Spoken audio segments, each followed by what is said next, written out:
Thanks for taking some time here. Appreciate it. I know it's a little bit earlier where you are, so school probably just kind of finishing up there. Yeah. This is a weird time for all of us. Season's kind of getting cut short or totally stopped.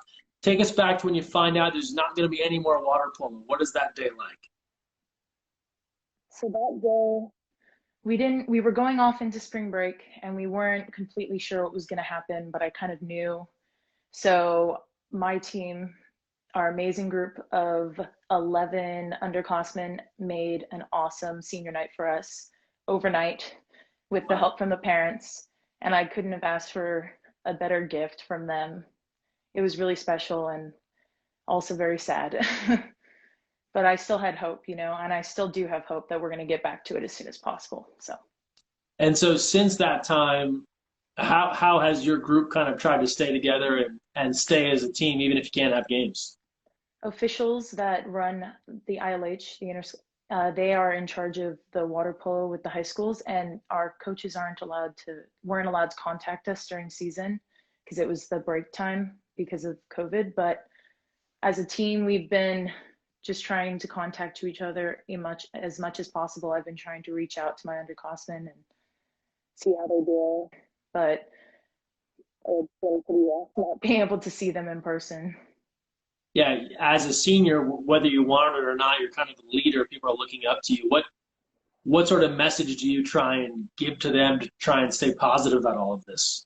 We got to have hope that it's going to pass soon, and we all need to follow the recommendations because we're all in this together. The entire world right now is in this together. So we just got to get through it. You have played for one of the top programs in the country. It seems as if every year Punahou wins this thing. Maybe Iolani's got in there once in a while, but tell me about what that's like and what has made that team so strong. This year would have been our 13th year of undefeated water polo, including championships.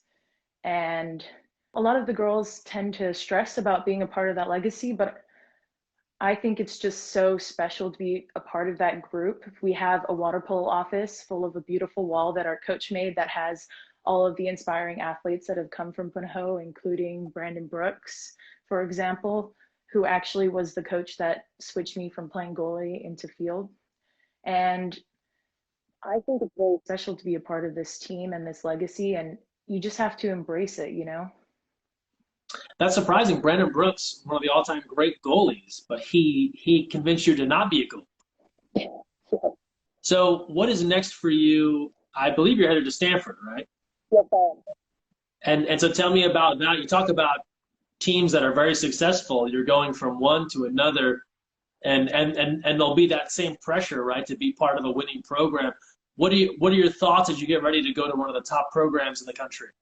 The network of alumni that Stanford has to offer is absolutely amazing. And I always knew that if I wanted to be the best, I have to play against the best. And that's one of the reasons why I chose Stanford.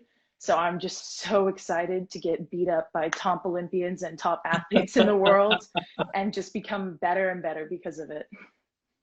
We've asked people that are from high school water polo leagues that maybe not everyone is super familiar with to kind of give a little bit of an explanation. Now, maybe a bunch of us have gone to Hawaii on vacation, but we haven't always explored the water polo leagues. There's a bunch of islands, of course, right? How do they all interact? I know from reading past articles, water polo is growing a bit on Maui. There's obviously other islands. Is it inter-island competition? Does everyone meet somewhere for a championship? How does it work? So in the beginning of the season, we have what's called the Iolani tournament, and that's including all of the other islands. So that's an awesome opportunity to get to play other teams and a really great opportunity for our new athletes on the team to get lots of playing time. And then during season, which I mentioned before, I'm in the ILH, which is all of the private schools, and we play each other. And for varsity one, there are 4 teams. So we play the same 3 other teams, and then we have ILH championships, and then we go to state championships, which is with the entire state, which is always super fun to get to play other teams after that time of playing the same team. I've been playing the same girls since 7th grade, so but it's been Great. awesome to get to know them and know how they play and challenge each other. So No, but I'm sure you're ready to mix it up as well. So, is it fair to say that the ILH is maybe the more competitive league, but then the state championship one brings more teams together? There is a league for the public schools as well, and they have really good teams. And every other year they'll produce a top team in state championships as well. So I'm curious if you've seen kind of the sport grow a little bit as you've played from, say, seventh grade to now. And I wonder if at that Iolani tournament every year you see a new team pop up from an island you didn't even know was trying to play, or what have you seen over the years? first started, I think the biggest growth you can see is with the ODP system, because I first did ODP my freshman year and I made the team by default because there were no cuts. But this year I can look at the cadet team and there were like 40 or 50 girls trying out, all from different islands. Girls actually fly out for the ODP practices, which is really, really awesome to see. So I'm very excited for the growth of water polo here. And there's a lot of amazing coaches that are working really hard to help it grow and creating more opportunities for younger kids to start at a younger age. So it's going to be awesome. We've asked everyone too about kind of the pride they have in representing their area, and Hawaii is another one of those places where the people that come from there are full of pride in representing their area. What does it mean to you to be another one of those people heading to the mainland to play college water polo? I hope that I can do for the athletes in Hawaii what Emilia Eichelberger did for me, because when I was an eighth grader, she was a senior at Punahou, and she was so confident and a beautiful person.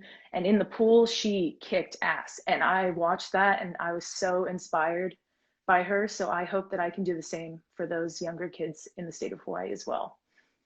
And it sounds like you know your Hawaii water polo history, so I'm sure you know that there have been many, oddly enough, goalkeepers that have come from Hawaii that have gone to like the Olympic level. You are in the field now, but you still have some goalie roots. Have you thought about, is that the ultimate end goal for you, to be an Olympian, to get to that level? And what's it going to take to get there? What, as you think about that, does it kind of give you chills to even think about it? I mean, you're putting in so much work towards it now. What else do you think you'll have to do to try and get to where you want to be? Stanford was a huge part of that stepping stones for me, of those stepping stones, and getting to play against really good athletes as well.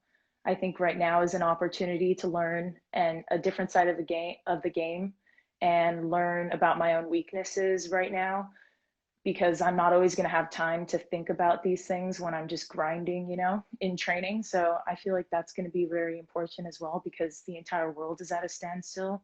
So this is our opportunity to get ahead. What have you been doing to try and make sure you're still staying engaged with the game, whether it's mental stuff, fitness, all of that? I'm very fortunate, I know, to have access to internet, and USA Water Polo has been doing lots of stuff online that we can look at. The ODP system just came out with their training, which is really cool. I'm so glad to be working with a trainer that is specific to water polo. And also 6-8 Sports has a lot of cool stuff on their app that you can try out. And also lots of my coaches I've been reaching out to them, which has been really nice. So As you think back on your time at Punahou, whether it's a water polo specific memory or just something with your teammates, what's one of the one or two big memories that you'll take away? In my freshman year at state championships, one of my coaches accidentally dropped the water polo ball on the blowhorn when we didn't have possession. So it ended up being a 5-meter. It was really, really funny. And another fond memory of mine would have to be traveling to New Zealand with my team, because we got to play some of the younger New Zealand national teams, which was really awesome, and see their facilities, which is kind of like a once in a lifetime opportunity. And I'm so glad I got to share it with them, the girls on my team. Excellent. Well, Christina, really appreciate you taking some time here. Best of luck with the rest of this year, and then, of course, heading off to Stanford next year. Thank you.